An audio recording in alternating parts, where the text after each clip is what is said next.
Hello दोस्तों, आज का यह वीडियो सिंधु घाटी सभ्यता के ऊपर 10वां पार्ट है और इस पार्ट में हम लोग सिंधु घाटी सभ्यता के लोगों के जीवन के बारे में पढ़ेंगे। तो चलिए स्टार्ट करते हैं आज का वीडियो।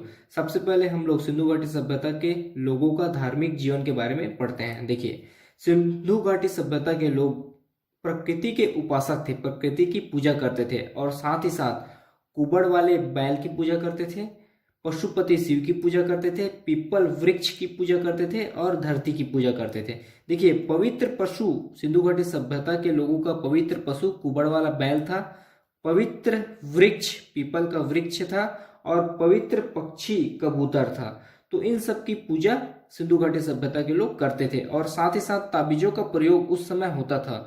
सिंधु घाटी सभ्यता के लोग ताबीज का में मानते थे, ताबीज का प्रयोग करते थे और उस समय के लोग जादू टोना में भी बहुत ज्यादा विश्वास करते थे, पुनर्जन्म में विश्वास करते थे। पशु बलि प्रथा उस समय बहुत ज्यादा प्रचलित थी। मूर्ति पूजा में विश्वास रखते थे लेकिन मंदिरों का निर्माण नहीं हुआ था। मूर्ति पूजा में विश्वास रखते थे लेकिन मंदिरों का निर्माण नहीं हुआ था। फिर उसके बाद कृषि के बारे में देखते हैं। सिंधु घाटी सभ्यता के लोगों का कृषि किस प्रकार था।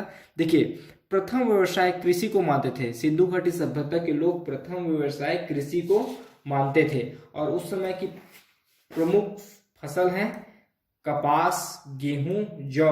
और एक चीज और ध्यान रखिए कि विश्व में सबसे पहले कपास की खेती भारत में हुआ और इसका साक्ष्य मोहनजोदड़ो में मिलता है। सिंचाई पद्धति रही थी, उस समय सिंचाई पद्धति रही थी और कुल 9 फसल पहचानी गई है। सिंधु घाटी सभ्यता के लोगों के कुल 9 फसल पहचानी गई है। उसके बाद देखते हैं पशुपालन। देखिए, सिंधु घाटी सभ्यता के लोगों का द्वितीय व्यवसाय था पशुपालन और उस समय के प्रमुख पशु हैं गाय जो पाले जाते थे।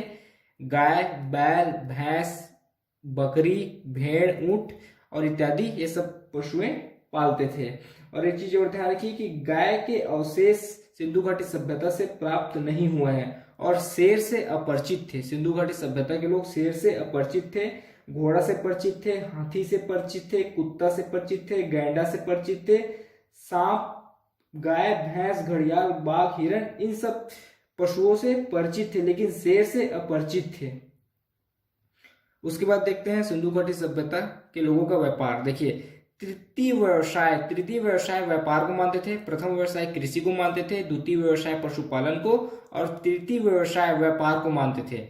जल एवं थल दोनों मार्गों से व्यापार होता था और कुछ देश हैं जैसे फारस, मिस्र, मेसोपोटामिया, रोम, अफगानिस्तान, यहाँ से वस्तुएं आयात एवं निर्यात होती थी और नापतोल में 16 के आवर्तक का प्रयोग करते थे।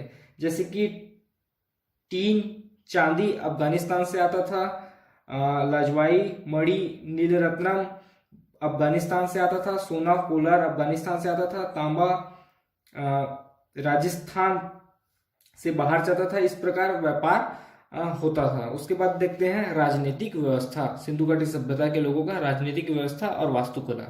देखिए, हड़प्पा सभ्यता के लोग वाणिज्य के प्रति अधिक आकर्षित थे। ऐसा माना जाता था कि संभवतः शासन व्यवस्था वाणिक वर्गों के हाथ में है। देखिए, वाणिज्य के प्रति अधिक आकर्षित थे और ऐसा माना जाता है कि जो शासन व्यवस्था है, सिंधु घाटी सभ्यता के लोगों का शासन व्यवस्था है, वह वाणिक वर्गों के हाथ में था। उसके बाद देखते हैं वास्तुकला। देखिए, भारत में वास्तुकला का शुरुआत सिंधु वासियों से ही माना जाता है। भारत में जो वास्तुकला है वो सिंधु घाटी सभ्यता से ही माना जाता है और सिंधु घाटी सभ्यता एक नगरीय सभ्यता थी, वेल डिजाइन थी।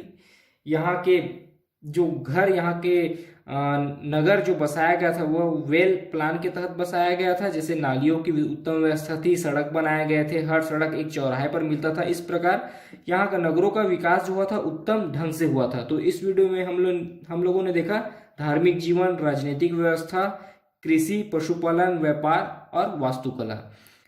तो यह है सिंधु घाटी सभ्यता के लोगों का जीवन और उससे संबंधित डाटा। आपसे एक रिक्वेस्ट है, अगर अभी तक आपने हमारे चैनल को सब्सक्राइब नहीं किया है तो प्लीज चैनल को सब्सक्राइब करें और वीडियो को लाइक शेयर जरूर करें। धन्यवाद।